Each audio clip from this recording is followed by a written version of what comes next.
Hello friends, कैसे हैं आप सब। फ्रेंड्स, आज का हमारा टॉपिक है टू बी फॉर्म। ठीक है, ये एक इम्पॉर्टेंट टॉपिक है। टू बी फॉर्म क्या होती है, मुझे पता है कि 60% लोग ऐसे होंगे जिनको टू बी फॉर्म नहीं पता है। तो आज हम लोग इसी पर डिस्कस करते हैं, आपको बस समझना है।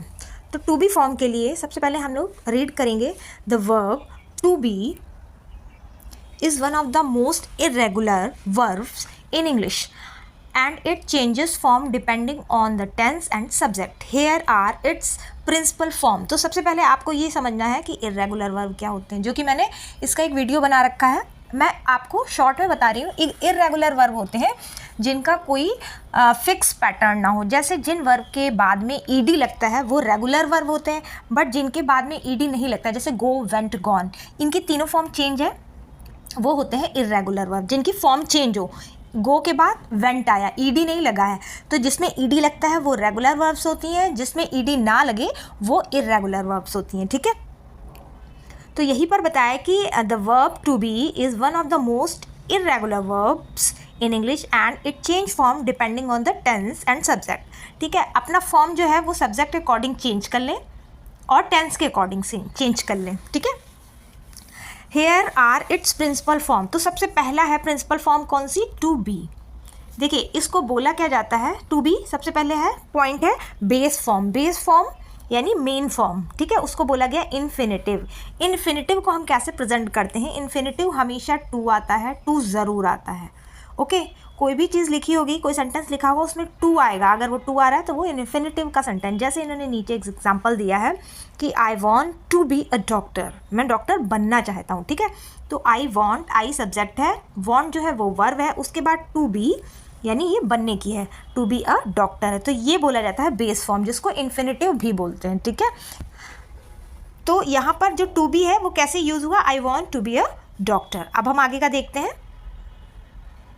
अब आप देखो, टू बी एक तो वो था कि बेस फॉर्म इन्फिनिटिव। अब जो है टू बी कैसे यूज़ किया जाता है, तो टू बी के अंदर ई एम इज़ आर। अब आप देखो, ये जो है ये अकॉर्डिंग ऑफ सब्जेक्ट लगते हैं। ठीक है, is am are according of subject लगते हैं। वही चीज़ वहाँ पर डिफाइन की गई थी कि टू बी फॉर्म क्या होते हैं, वो होते हैं जो टेंस और सब्जेक्ट के अकॉर्डिंग अपना रूप चेंज कर लें। जैसे एम है तो एम हमेशा आई के साथ ही लग सकता है, किसी और के साथ लगेगा ही नहीं, उसने अपना रूप चेंज कर लिया। एग्जाम्पल है आई एम हैप्पी, मैं खुश हूँ, बात प्रेजेंट की हो रही है। ठीक है, और एम है, एम हमेशा आई के साथ आता है और किसी के साथ हम एम का यूज़ कर ही नहीं सकते, तो जो एम है वो टू बी फॉर्म है। दूसरा है इज़। इज़ जो है वो सिंगुलर सब्जेक्ट के साथ यूज़ किया जाता है, जैसे ही, शी, इट। ठीक है, एक एग्जाम्पल से देख लेते हैं कि शी इज़ अ डॉक्टर, तो शी जो है वो भी एक सिंगुलर सब्जेक्ट है और वर्ब जो आई है वो भी सिंगुलर आई है। ओके, तो ये भी इज़ जो है वो भी टू बी फॉर्म है। नेक्स्ट है आर।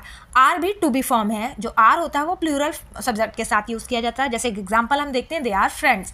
यहाँ पर क्या है, फ्रेंड्स जो है वो प्लूरल है और दे जो है वो भी प्लूरल है, उसके साथ जो आर आया है वो भी प्लूरल फॉर्म में आया है। ये बात हो गई सिंपल प्रेजेंट के टू बी की। ठीक है, टू बी फॉर्म के अंदर सिंपल प्रेजेंट में कौन कौन से आए, am, is, are. I hope आपको यहाँ तक समझ में आया होगा। अब हम बात करते हैं इसके थर्ड पॉइंट की। अब आप देखो, वहाँ पे हमने प्रेजेंट की बात की थी। प्रेजेंट के अंदर बताया था कि टू बी फॉर्म कौन कौन सी होती, तीन होती, एम, इज, आर। यहाँ पर बात कर रहे हैं हम पास्ट की, पास्ट टेंस की। तो पास्ट टेंस में टू बी फॉर्म कौन कौन सी है, वॉज, वर। ठीक है, वॉज जो है वो सिंगुलर सब्जेक्ट के साथ यूज होता है और जो वर है वो प्लूरल सब्जेक्ट के साथ यूज होता है। जैसे आई, ही, शी, इट, ये सिंगुलर सब्जेक्ट है। एक एग्जाम्पल से देखते हैं, ही वॉज टैड यस्टरडे। ठीक है, उसके बाद जो वर है वो प्लूरल फॉर्म के साथ यूज़ होता है, प्लूरल सब्जेक्ट के साथ यूज़ होता है। एक एग्जांपल देखते हैं, we were at the park. तो यहाँ पर जो है ये वर्ब और जो वॉज है ये भी पास्ट की टू बी फॉर्म्स हैं। ओके, नेक्स्ट है प्रेजेंट पार्टिसिपल, जिसमें जीरंड आता है और कंटेजियस फॉर्म आती है। तो एक एग्जांपल से हम देख लेते हैं कि she is being very kind today. अब आप देखो, जो इसमें बीइंग आया है वो क्या है, वो प्रेजेंट पार्टिसिपल यूज़ हुआ है। ऐसा सेंटेंस आप एक्टिव पैसिव में यूज़ करते हो जिसमें बीइंग का यूज़ करते हैं। ठीक है, यहाँ पर जो है वो सिंगुलर जो है वो सब्जेक्ट है, वर्ब भी सिंगुलर है और उसके साथ बी में आईएनजी लगा है। ये बात हो रही है प्रेजेंट पार्टिसिपल की। ठीक है, नेक्स्ट देखते हैं। नेक्स्ट है पास्ट पार्टिसिपल। ठीक है, जो हमारा प्रेजेंट पार्टिसिपल था आपने देखा उसमें बीइंग लगा, ऐसे ही पास्ट पार्टिसिपल में। ओके, जैसे एग्जांपल देख लेते हैं, I have been to Paris, ठीक है। मैं पेरिस गया, मैं पेरिस को गया नहीं बोल सकते आप, मैं पेरिस गया, I have been to Paris. मैं शिक्षक रहा, तो I had been teacher. Okay, ये मैंने एक एग्जांपल अपनी तरफ से बता दी। आई होप अब आपको समझ में आया होगा कि टू बी फॉर्म कौन कौन से होती है। देखिए, जब प्रेजेंट की बात करेंगे तो एम इज आर, पास्ट की बात करेंगे तो वॉज वर, प्रेजेंट पार्टिसिपल की बात करेंगे तो बीइंग, पास्ट पार्टिसिपल की बात करेंगे तो बीन। यहाँ तक आपको समझ में आया होगा। इसी के साथ मैं फिर आगे बढ़ रही हूँ। ओके, अब बात करते हैं बीन का ही यूज सेंटेंसेस में कैसे करते हैं। पहला पॉइंट है as a main verb, describe a state और अ आइडेंटिटी। जैसे इन्होंने एग्जांपल लिया कि शी इज़ अ डॉक्टर। अभी आपने देखा, पीछे हम लोग पढ़ चुके हैं कि प्रेजेंट की बात हो रही है, तो यहाँ पर जो है इज़ वो मेन वर्ब की तरह हो रहा है और सेंटेंस जो है हमारा वो प्रेजेंट में है, सिंपल प्रेजेंट में है, इसलिए इज़ का यूज़ हुआ है। वी वर लेट, ठीक है। अब यहाँ पर भी जो वर है ये मेन वर्ब की तरह यूज़ हुआ है और ये हमारा सेंटेंस पास्ट में है, पास्ट सिंपल पास्ट में है। उसके बाद इन्होंने बताया दूसरा कि इन कंटीन्यूअस तो प्रोग्रेसिव सेंटेंसेस यानी आईएनजी वाले sentences, they are being noisy, तो ये प्रेजेंट कॉन्टिन्यूअस में इन्होंने बताया है। दूसरा है पास्ट कॉन्टिन्यूअस में, तो वॉज के साथ बीइंग लग गया। ओके, यहाँ पर आर है क्योंकि ये प्रेजेंट की बात हो रही है, नीचे वॉज है क्योंकि ये पास्ट की बात हो रही। आई होप आपको यहाँ तक भी समझ में आया होगा। अब हम टेंस पढ़ रहे हैं तो इसी के साथ हम तीसरा टेंस देख लेते हैं कि अगर परफेक्ट में हो तो क्या लगाएंगे, तो हैज़ बीन और हैड बीन, ठीक है। ये बी फॉर्म चल रही है। उसके बाद अगर हम इनको देखें कि she has been happy lately, और दूसरा एग्जाम्पल है they had been working all day, ठीक है। ये परफेक्ट की बात हुई, इसलिए हैज़ और हैड लगा है अकॉर्डिंग ऑफ सब्जेक्ट। अगर यहाँ पर दे होता तो हैव लगता, ठीक है, या नीचे ही होता क्योंकि पास्ट में सभी सब्जेक्ट के साथ हैड लगता है। ओके, नाउ नेक्स्ट 4 पॉइंट है इन पैसिव वॉइस। मैंने आपको बताया कि कुछ जगह आप लोग पैसिव का यूज़ करते हो जब हम लोग पास्ट प्रेजेंट पार्टिसिपल जब बनाते हैं। अब यहाँ पर हम पैसिव वॉइस की बात कर रहे हैं कि the cake was baked by the mom, ठीक है, बाय लगा हुआ है और पैसिव में बाय लगता है। उसके बाद नीचे एक एग्जांपल दिया है कि a new law is being discuss in parliament, मतलब कोई नया लॉ आया होगा वो डिस्कस किया जा रहा है, ठीक है, पार्लियामेंट में। ये दोनों सेंटेंस हमारे पैसिव वॉइस में हैं। अब आपको ये 4 पॉइंट सेंटेंसेस में और उधर के आई होप मुझे लग रहा है कि आपको समझ में आएगा क्योंकि बहुत ईजी है।